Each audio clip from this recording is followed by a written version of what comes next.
ነፃነት ወርቅነህ ከሞተ በኋላ ብዙ ነገሮች እንግዲህ ብዥታን የፈጠሩ ነገሮች አሉ። ሰው ምንድነው የተፈጠረው፣ በምን ምክንያት ነው የሞተው የሚሉ ነገሮች በብዙ እየተነሱ አሉ።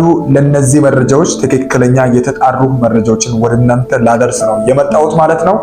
ከዚህ ጋር ተያይዞ ገነት ንጋቱ ከአሟሟቱ ጋር ተያይዞ የሰራችውና ያሰራጨችው ነገር ምንድነው? ምናልባት ይሄ ጉዳይ ብዙ ህዝብን ያነጋገረ ሆኗል። ከአሟሟቱ ጋር ደግሞ ሌላው ከመሞቱ በፊት እንዴት ውሎ ነበር የሚል ጥያቄ ብዙዎች ጋር ይነሳል። እነዚህን ነገሮችን ጥቂት ያገኟቸውን መረጃዎችን ለእናንተ ለማጋራት ተገኘሁኝ ማለት ነው። ከአሟሟቱ ጋር ተያይዞ ብዙ ሰውን ያስቆጣ ወደ ማታ አካባቢ የታየ አንድ ቪዲዮ ነበር። እስኪ ቪዲዮውን ተመልከቱና የሰዎችን አስተያየት እነግራቸዋለሁ። ምንድነው የሆነው? ዳሬ በእግዚአብሔር ምንድነው የሆነው? ምን ሆኖ ነው? ዳሬ በእግዚአብሔር ምን ሆኖ ነው? ሞት ነበር ጉበት ፊቱ ያስታውቅ ነበር በጣም ማለት ተኝቶ ነበር ብዙ ዳሬ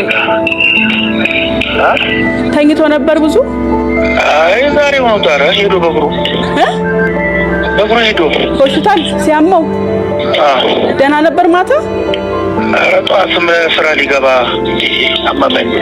ከምር ነው ስራ ሊገባ? አዎ እንዴ አዎ ወጣች በኋላ ደውልልሻል።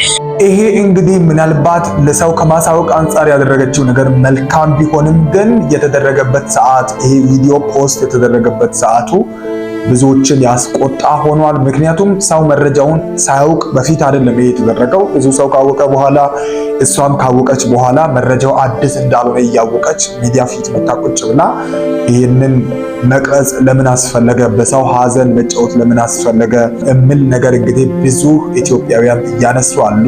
ትልቅ ሰው ትንሽ የሆነበት ዘመን እያሉ እንግዲህ ብዙ ሰዎች ሀሳባቸውን እየሰጡ አሉ። መልካም ነው ሀሳቧን ለሰው ማጋራቷ፣ ግን በዚህ መልክ መሆን ነበረበት ወይ የሚል እንግዲህ ድፍን ኢትዮጵያን ያስቆጣ በተለይ ጓደኞች ለሆኑ ሌሎችም እንዲሁ ደግሞ ለወዳጆቹ እንዲሁ ደግሞ ለሚወዱት ሁሉ በጣም በጣም ውስጥን የነካ ሌላ እንግዲህ አሳዛኝ ነገር ሆኖ ይሄ ነገር አልፏል። ስለዚህ ጉዳይ እናንተ ምንድነው የምትሉት? ሀሳባችሁን አጋሩ። ከአሟሟቱ ጋር እንግዲህ ተያይዞ በጣም ብዙ ሰዎች የራሳቸውን ስሉ ነበረ። ግን አንድ ከዚህ በፊት በኢቢኤስ ቀርቦ አንድ ነገር ተናግሯል። ታሞ ነበር። ታሞ ሲመለስ ኢቢኤስ ኢንተርቪው አድርገው ነበርና እዛ ላይ የተናገረውን ሰምታችኋል። ስለ አሟሟቱ ቀድሞ ተናግሯል የሚሉ ሰዎች አሉና ይህንን ለእናንተ ላጋራችሁ እስኪ። መቼም ሰው ትንሽ እንከን ያጋጥመዋል፣ ይታመማል፣ ወይ ደግሞ የሆነ የተጀመረው ህመም ዘለቄታዊ መፍትሄ ማግኘት የሚችለው አሁን ነው ተብሎ ሲወሰን በሕክምና ያንን ነገር ቼክ ለማድረግ ነው የሄድኩት። ፋት ሰው ውፍረትን ተከትሎ ሊቨር የሚጫን ነገር አለ። ያንን ነገር በመቀነስና እንትን በማለት ማስተካከል አለብኝ ነው። እነዚህ ነገሮች እንግዲህ ከቤተሰብ ሲመጣሉ አንዳንዴ ምናምን ሐኪሞቹ ያው በእንግሊዝኛ ስለሚያወሩ የተቀባኝን የነገርኳቸው እኔ ሆኜ የነገርኳቸው ነገርየው ለሞት የሚያበቃ አይደለም። እኔም ራሴ ገረመኝ። በነገራችን ላይ ደስታም እኮ ስትናገር ጥንቃቄ ያስፈልጋል አይደል እንዴ? እንኳን ክፉ ነገር ሎተሪ ሲወጣ እንኳን አይታችሁ ከሆነ መጀመሪያ ቁጥር 4 ከዛ 2 ያለ ሰው ያለ የተዘጋጀ ነው እንትን የሚለው ታታታታ ቢል ሰውዬው ድብን ነው የሚለው ሳታጣጥሞ። ለዚህ ነው የሆነ ሂደት ይኖረዋል፣ ምንም ነገር ሂደት ይኖረዋል። ለዚህ ነው ዳዴ ብለን የምናድርገው እኮ ለዛ ነው እንትን አለው በራሱ ነገርየው። የሆነ ጊዜ አሪፍ ይሆናል ያደርገዋል፣ የሆነ ጊዜ ደግሞ የሆነ ነገር ያደርጋል። ተለዋዋጭ ነው በባህሪው ሲነግሩ ሐኪሞቹ እንግዲህ በተወሰነው ባገኙት ጥናት መሰለኝ። የሆነ ጊዜ አሪፍ ትሆኛለሽ፣ የሆነ ጊዜ ደግሞ ፊትሽ ላይ ጥቁር የማለት ነገር ይኖራል። ይሄ እንግዲህ በጣም ቀልድ የሚመስል እንግዲህ በተፈጥሮ ሰውን በማሳቅ የሚታወቅ ነው። እሱ የሱ ባህሪ ነው፣ በቃ የተፈጠረበት ነው። ከዚህ አንፃር እንደውም ያስቃል እንጂ በዚህ ንግግር ውስጥ ነገሩ እንደማይበርድ በየጊዜው እየመጣ እንደሚያማው ለህዝብ ሁሉ የተናገረበት በጣም በጣም አሳዛኝ የሆነ ሁኔታ ውስጥ እንዳለ የተናገረበት እንደሆነ ብዙዎች እንግዲህ ያነሳሉ። በጣም በጣም ያሳዝናል። በዚህ አይነት መልኩ እንግዲህ የምናውቀውን ሰው ነው ያጠነውና ስለ ህመሙ ሲናገር ታውቃላችሁ፣ እያሳቃቸው በጣም ይገርማል። ይህ የሱ ተፈጥሮ ነው። እስኪ ቪዲዮውን እንደውም ጥቂት እንጨርስና አሁን ከመሞቱ በፊት የተፈጠሩ ነገሮች በቀኑ እንግዲህ ከማረፉ በፊት እንዴት ነበር የሚለውን የተጣራውን መረጃ አሳያቸዋል። ነገር ይኖራል ወይ ምናምን ነገር ማለት ነው። እኔ ደግሞ ከመብራት ጋር ነው ያደግኩት። መብራት ሲበራብኝ ያደግኩትኝ አገር ፍቅር ጀምሮ ስንት ሻማ እንትን እያልኩ እንትን ያልኩትኝና ያ መብራት ያመጣብንን ለውጥ እናውቃለን በራሳችን ላይ ማለት ነው። ስለዚህ በቃ ያ ነው የሚሆነው ወይም ደግሞ ምናምን ነገር ነው ምናምን ጥቁር ነኝ ወርዲ ምናምን ላለው እና እኔ አይታወቀኝም ያ ነገር ግን ያ እንደዚህ ያመጣል የሚለው ነገር እንትን አለ እና ረጅም እኔም እኮ ብዙ አመት አልኖርኩም ባይዘው ምን አለ አንድ እንዳሉት እንግዲህ ነጽ ይሄን ሲሄድ ደርሰህ ስትመጣ መሆን አለበት ስታችለው እየሳቀ ነው የሚናገረው ግን ብዙ አመት አልኖርኩም የሚለውን ሲናገር አይታችኋል። እሱ ብቻ አይደለም ከሰሞኑን ትላልቅ እንግዲህ የሆኑ ስራዎችን ለመስራት ከአልቲማ ሪል ስቴት ጋር እንግዲህ የፈጸመውንም ሁላችሁም ታውቃላችሁ። አንድ ትልቅ አግሪመንት ፈጽሞ ነበር። አምባሳደር ሆኖ ነበር። ደስታውን ሳይጀምር ስራውንም ጭምር ጀምሮ ሳይጨርስ እንግዲህ ማረፉ ተነግሯል። ሁላችንም ሰምተን ውስጣችን ተሰብሯል።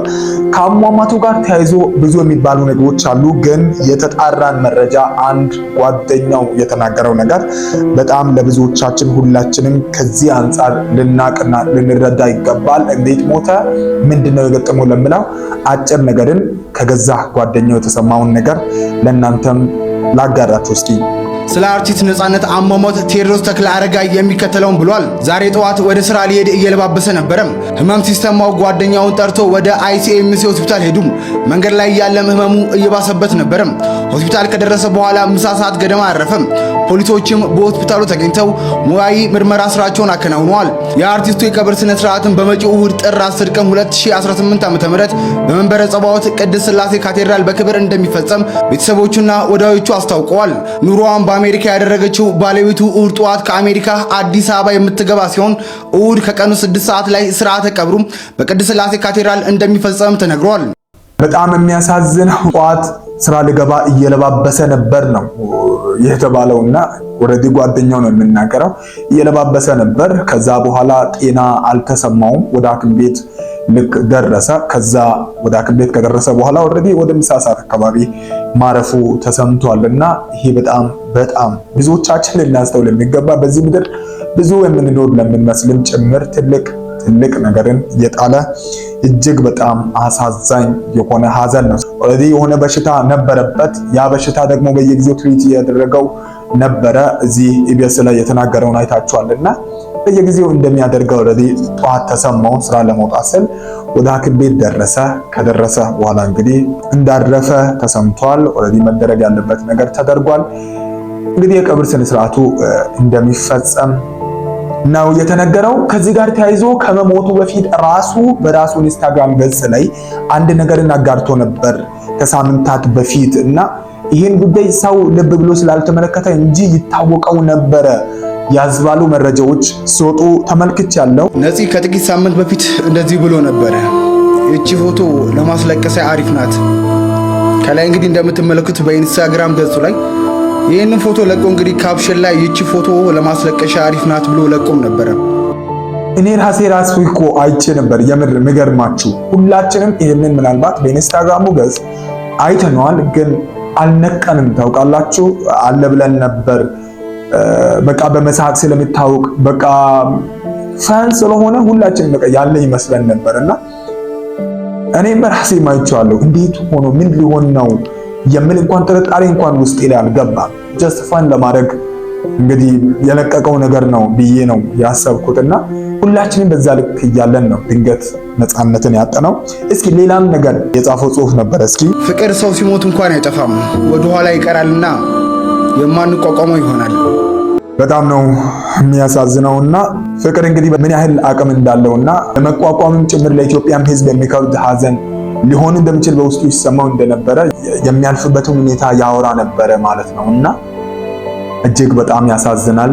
ነፃነትን ኦልሬዲ ድፍን ኢትዮጵያ እንግዲህ ትልቋን ልጇን ኢትዮጵያም ጭምር አታለች። ስለዚህ ከዚህ ጋር ተያይዞ የተጣራው መረጃ እስካሁን ያለው ምንም አይነት ሌላ ነገር የለም። ይሄንን ይመስላል።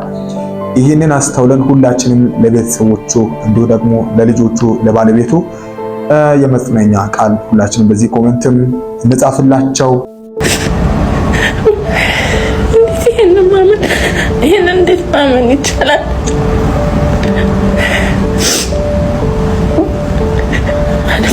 ሰዳር ማግኘት አለመቻሌ ራሱ በጣም ነው የሚያመኝ።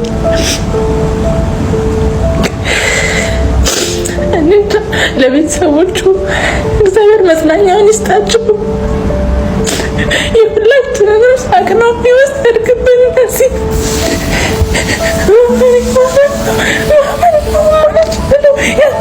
መቀበል አልችልም ወንድሜ። እዛ ጋር መሆኔ